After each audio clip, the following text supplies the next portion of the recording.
প্রাণহানির তদন্তে জাতিসংঘ দেশে বিদেশে রিপোর্টের আন্তর্জাতিক সম্পর্ক বিশ্লেষক ও সাবেক কূটনীতিকরা মনে করেন যে এর সাথে বাংলাদেশের ভাবমূর্তি ও বিনিয়োগ জড়িত। তাই জাতিসংঘের প্রস্তাব বিবেচনার পরামর্শ দিয়েছেন তারা। মোর্শেদ হাসিনের রিপোর্টে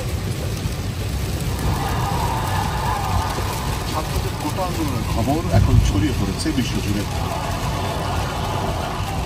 প্রাণহানির ঘটনায় জাতিসংঘ সহ বাংলাদেশের উন্নয়ন অংশীদাররা যেমন জানিয়েছেন উদ্বেগ, তেমনি ইউ বলছে শুট অন সাইটের আদেশ দেওয়াটাও বেআইনি আচরণ।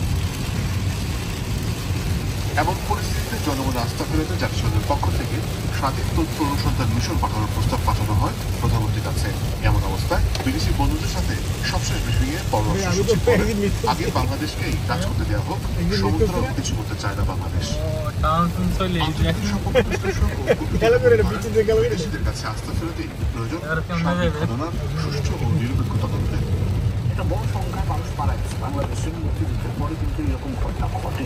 আমাদের এখানে মানুষের মধ্যে যে অসন্তোষ বা মানুষের মধ্যে যে ক্ষতটা এই ঘটনা প্রবাহের কারণে তৈরি হয়েছে, এই ক্ষতটাকে যদি আমরা হিল করতে চাই তাহলে এটা প্রাথমিক।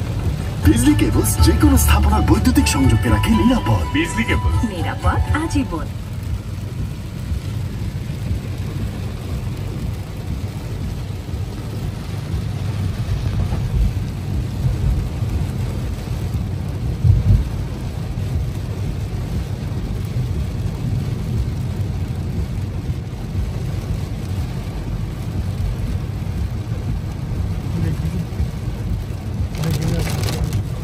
আজীবন।